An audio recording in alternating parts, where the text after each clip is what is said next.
A federal judge has taken an action that has never occurred before in the history of the United States. While a federal criminal trial was still actively underway, Judge EMTTT Ma formally transmitted impeachment evidence directly to the United States Congress. This extraordinary move occurred less than 24 hours after Donald Trump's entire legal team was forcibly removed from the courtroom by federal marshals. Court officials later confirmed that the referral explicitly cited impeachable conduct directly connected to the case currently before the court. As of tonight, Washington, D.C. is effectively locked down. National Guard units have been deployed across the city. Republican members of Congress are defecting in real time, and the sitting president of the United States is openly posting threats of civil war on social media platforms. This is the moment the country has arrived at. Yesterday, after Judge Ma expelled Trump's attorneys from the courtroom for committing perjury, after federal marshals physically escorted them out in full view of cameras, he did not simply proceed with the trial. Instead, he escalated the situation dramatically. He issued a formal judicial order, and the language contained within that order was explosive. Judge Ma wrote that obstruction of justice and perjury constitute impeachable high crimes and misdemeanors, and that congressional transmission was now complete. That phrase is critical. It means the judge formally assembled the evidence and transmitted it to the House of Representatives for impeachment proceedings. He did not send a summary. He did not send an opinion. He sent everything. The transmission included full courtroom transcripts documenting that Trump's lawyers lied 17 separate times under oath about emails they claimed did not exist. It included the $40 million Saudi payment email that directly proved those statements were false. It included body camera footage showing federal marshals escorting Trump's legal team out of the courtroom. And then came the most damaging material of all. The package included the Jack Smith recording in which Donald Trump is heard instructing associates to ignore court orders. It included the Letitia James recording in which Trump is heard threatening judges. Every piece of evidence was sealed, cataloged, and delivered directly to the House Judiciary Committee. This has never happened before. Not during Watergate, not during Nixon, not during Clinton. Never. Congress was already prepared. House Resolution 10353 had been sitting dormant since April 2025. That resolution contains 7 articles of impeachment: bribery related to emoluments, violations, tyranny connected to military deployment plots, abuse of power, obstruction of justice, contempt of Congress, violation of the oath of office, and incitement. Until yesterday, the resolution had approximately 120 co-sponsors, mostly Democrats with a small number of Republicans. That was not enough to pass. Everything changed the moment Trump's lawyers were ejected from the courtroom. Everything changed the moment Judge Moss sent his referral. As of this morning, the resolution now has 220 co-sponsors, an outright majority of the House of Representatives, enough votes to impeach immediately. The names being added are stunning: Thomas Massie, Tom Tillis. Republicans who publicly defended Trump just last week have now flipped. Massie held a press conference this morning and stated plainly, "Resign or face removal. He is unfit to command." That is a Republican lawmaker saying that about a Republican president. Representatives Ro Khanna and Al Green have invoked the 72-hour rule, a procedural mechanism that forces a floor vote within 3 days. They filed the motion this morning. That means by January 11th at the latest, the House of Representatives will vote on whether to impeach Donald Trump. 3 days, that is all the time remaining. With 220 co-sponsors already on record, the math is unforgiving. Donald Trump will be impeached. The only remaining question is how many Republicans join Democrats on the final vote, and that number is increasing by the hour. Republicans who were waiting to see which way the political winds would blow are now abandoning ship. They have seen the recordings. They have read the transcripts. They have watched Trump's lawyers dragged out of court for perjury. They understand they cannot go on television and defend this anymore. Trump's response has unfolded exactly as anyone paying attention would expect. He has been posting continuously on Truth Social since the judicial referral landed. Endless all caps rants, accusations of hoaxes, personal attacks on Judge Ma, and claims of vast conspiracies. Then came the post that set off alarms across Washington. AI direct threat of civil war if Congress removes him. A sitting president threatening civil war in response to Congress exercising its constitutional authority is not political rhetoric. It is incitement. And every post Trump makes becomes evidence. Every rant strengthens the case against him. He cannot stop himself. He is unraveling in real time. Washington is now locked down. National Guard units are deployed. Barricades are being erected. Protesters on both sides are gathering. Pro-Trump groups are shouting about stolen elections. Anti-Trump demonstrators are demanding immediate removal. Law enforcement is everywhere. This is day one. There are 3 days until the House vote, 3 days of instability, 3 days for additional evidence to surface, 3 days for more Republican defections. Everything that has been building for months, the recordings, the documents, the court rulings, the resignations, has converged into this single moment. Impeachment is coming. There is nothing Trump can do to stop it. The House vote will occur by January 11th, 3 days from now. The 72-hour rule has already been activated. That rule exists for moments precisely like this, when congressional leadership determines that delay itself poses a danger. With 220 co-sponsors already publicly committed, impeachment is no longer a matter of speculation. It is a certainty. The only unknown is the margin. Will the vote be razor thin, something like 218 to 217, or will it turn into a decisive landslide if additional Republicans defect at the final moment? Either way, Donald Trump is on the verge of becoming the first president in American history to be impeached 3 times. This time, the charges are not symbolic. They are not procedural. They are substantive. Bribery, obstruction of justice, abuse of power, incitement. These are not disputes over policy preferences or executive authority. These are allegations that strike directly at the constitutional structure of the United States itself. That distinction is critical because it reshapes how the public and the Senate will interpret what follows. Once the House impeaches, the process moves automatically to the Senate. A trial becomes mandatory. The Chief Justice will preside. House impeachment managers will present Judge Ma's evidence in full. The transcripts, the recordings, the financial documentation, the body camera footage. Trump's legal team, whoever is willing to represent him after yesterday's courtroom humiliation, will attempt a defense. Then senators will vote. Conviction requires 67 votes. That means every Democrat plus 18 Republicans. On paper, that seems like an extremely high threshold. But look at what is already happening. Republicans who were firmly in Trump's camp are now defecting. Senators from swing states are watching the footage and imagining campaign attack ads. Party leadership is furious about the spectacle of Trump's lawyers being dragged out of court for perjury. No one wants to be on record defending obstruction, perjury, or threats against judges. Even if Trump survives the Senate numerically, politically, he will be crippled. A president who has been impeached while facing overwhelming evidence is a president without leverage. Authority once shattered does not reassemble.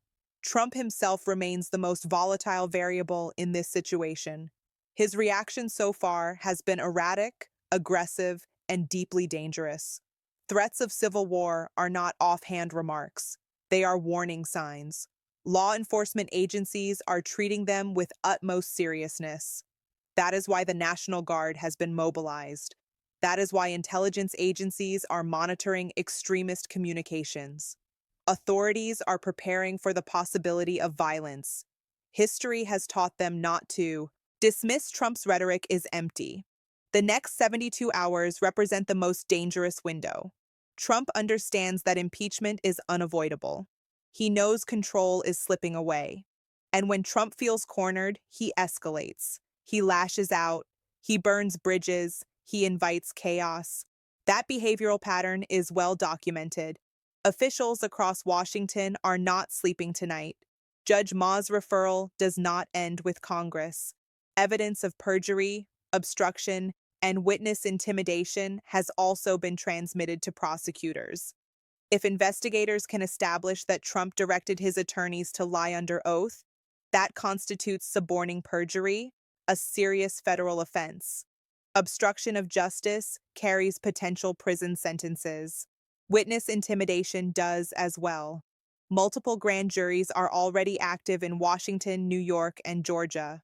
Criminal indictments could arrive while impeachment proceedings are still unfolding. This is territory the Constitution anticipated, but hoped would never be required. Multiple accountability mechanisms operating simultaneously. Congressional impeachment, criminal prosecution, judicial intervention, and hovering over all of it is a discussion no one wanted to have, but now cannot avoid. The 25th Amendment. Reports indicate quiet conversations are taking place between the Vice President and cabinet members regarding capacity and stability. The 25th Amendment allows for removal without a House vote or Senate trial. If a president is deemed unable to discharge the duties of office, it can occur rapidly overnight. Trump could challenge it. Congress would ultimately decide. With impeachment already advancing, the outcome would not be uncertain. The fact that this option is even being discussed reveals the severity of the moment. The Republican Party is fracturing in real time. Loyalists are doubling down. Pragmatists are fleeing. Internal threats are circulating. Lawmakers who defected are receiving harassment. The party is collapsing under the weight of Trump's implosion. With midterm elections approaching, many Republicans see electoral catastrophe ahead if they remain tied to this level of instability. Internationally, allies are alarmed. A U.S. president threatening civil war while facing impeachment and criminal exposure is not a normal headline. Adversaries are watching closely, assessing risk, probing weakness. Domestic instability always carries global consequences. Right now, America appears unstable. 3 days before a House impeachment vote, a federal judge has formally declared impeachable offenses. A majority of the House has already signed on. The National Guard is deployed. Criminal investigations are accelerating. The 25th Amendment is under discussion. The Republican Party is splintering. And the president is escalating rhetoric that only worsens his legal exposure. This is not noise. This is not hype. This is convergence. Everything that has been building for months is collapsing into a single narrow window of time. What unfolds over the next 72 hours will shape the future of the presidency, the rule of law, and American democracy itself. Beyond the immediate mechanics of impeachment and indictment, a deeper reckoning is forming, one that cannot be postponed or ignored once this process begins. What Judge Ma did shattered a long-standing assumption in American politics that courts stay in their lane while Congress handles political accountability. That barrier is gone. The judiciary has stepped directly into the constitutional machinery and declared that this conduct is so severe that the legislative branch must act immediately. That alters the balance of power in a way never seen before. For decades, presidents relied on delay as a survival strategy. Drag proceedings out, litigate endlessly, let public attention fade, let elections intervene. Delay is no longer available to Trump. The referral collapsed timelines. It forced Congress to operate on a judicial clock, not a political one.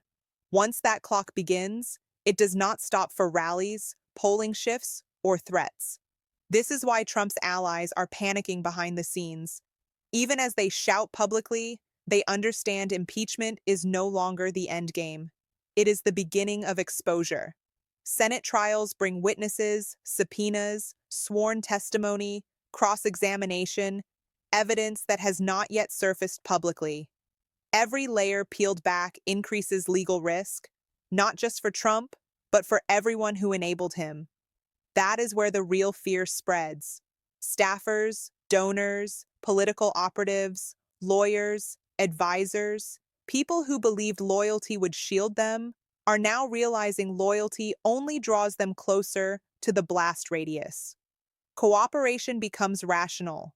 Silence becomes dangerous. Once that shift begins, it accelerates. Trump senses this. That is why his rhetoric has turned openly apocalyptic. He is no longer trying to persuade undecided lawmakers. He is attempting to intimidate institutions. Civil war language is not messaging.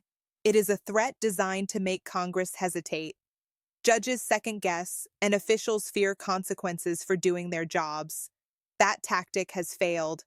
Threats lose power when they are documented.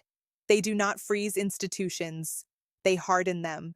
Every post is archived, time-stamped, and potentially admissible. Every escalation strengthens the argument that Trump is not merely unfit, but dangerous. This explains the current security posture in Washington. Officials are preparing not just for protests, but for the possibility that rhetoric becomes action. January 6th is not a theoretical memory. It is operational knowledge. Agencies know exactly what happens when incitement is ignored. They are determined not to repeat that mistake. The political narrative around Trump is collapsing. He can no longer credibly claim persecution when a federal judge bound by evidence and procedure initiates impeachment referral. This was not cable news, not a press release, not an opposition talking point. This was a courtroom under oath with records. That distinction matters profoundly. Here is the quiet truth many in Washington are not yet saying publicly.